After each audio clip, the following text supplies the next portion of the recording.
We are the group 2. Today we'll discuss what is meeting and what are the types of meeting and so on.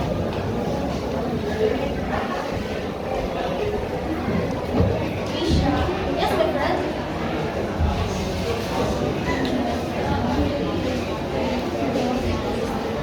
What is a meeting?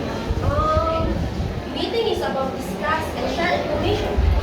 And that's all. What is a meeting? A meeting is about 100 or more people discuss, plan, or make something. A meeting can be formal. When we say formal, serious matter. And informal is without so much fun. And they can take a place person or and types of meeting. Status meeting.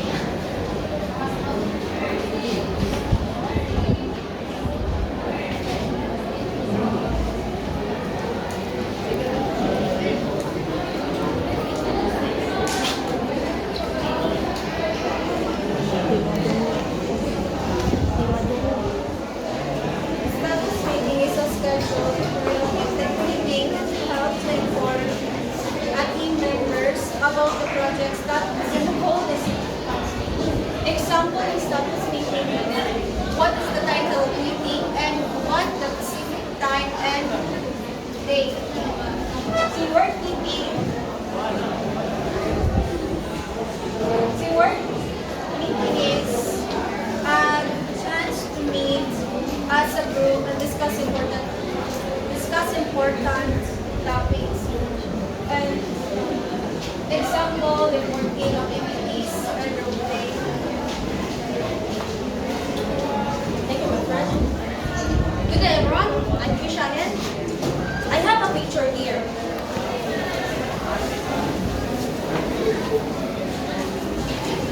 I have a picture here. What can you see in this picture? Yes? Team meeting. Yes, teamwork team meeting. Everyone knows what team meeting is, right? For example, if we have a group report, we need to discuss or share ideas for our presentation. That is a type of team meeting.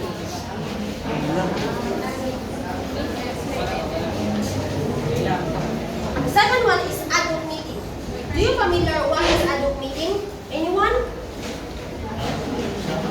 Yes? Adult meeting is like impromptu or unplanned or the spot or on the spot meeting, I guess.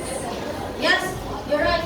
Adult meeting is impromptu or special purpose. For example, the director says, all the teachers, please proceed to the office. We have a special announcement.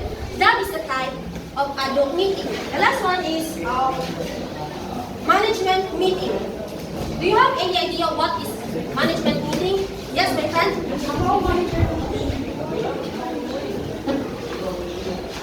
What? Can you repeat it? Can you speak louder? Managing meeting is about management meeting. Yes, this is an example of management meeting. I give you an example, guys. Good day, everyone. I am Mika England. Board meeting. The board meeting is a formal gathering of a board of directors of an organization. The board is responsible for making higher level decisions about organization strategies, overruns, and overall direction. This meeting is typically involved discussion on strategic planning, financial performance, policy change, and other critical issues affect the organization.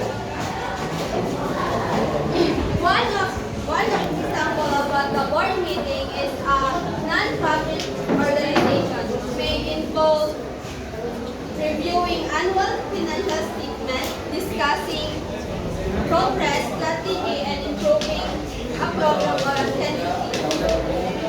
This is a picture of board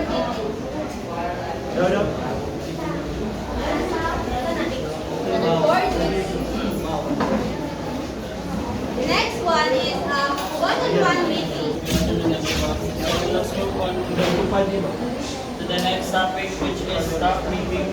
Staff meeting is a time when employees or of department or team gather together to talk about your work or project and etc.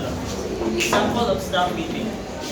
I know most of you have eaten at Jollibee, right? Yes. Now the point is when the manager of Jollibee called his employees to gather because they have something important to discuss. It is about their salary or about their stories. Now let's move on to the next topic, which is big out meeting. I would like to share it to all of you. Way back Monday, me and my classmates decided to get together to divide our topics so that we can explain to all of you this our topic.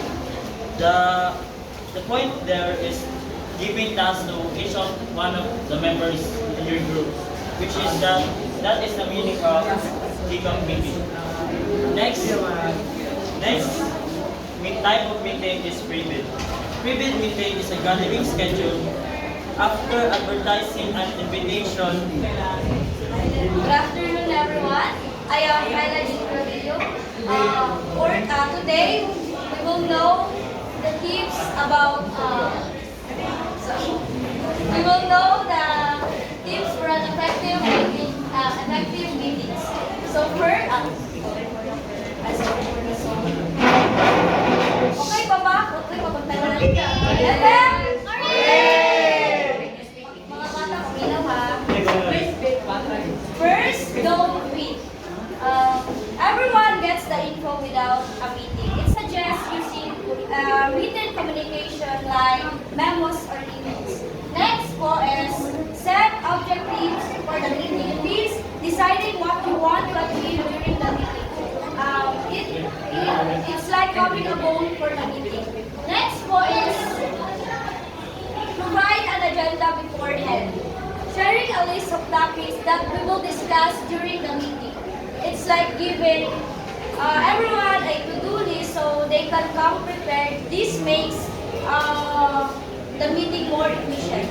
Next po is assign meeting preparation. Give each participant a task to prepare for the meeting. For example, you might ask someone to research a topic, another person to draft a presentation, and someone else to gather data for the discussion. Next is assign action items. Means creating a to-do list after a meeting, assigning tasks to specific people. For example, after a party planning meeting, you might assign, for example, Edward will buy decorations for the meeting. Adi make the cake, and Yula will send out invitations for the party. Last po is examine your meetings process. Means reviewing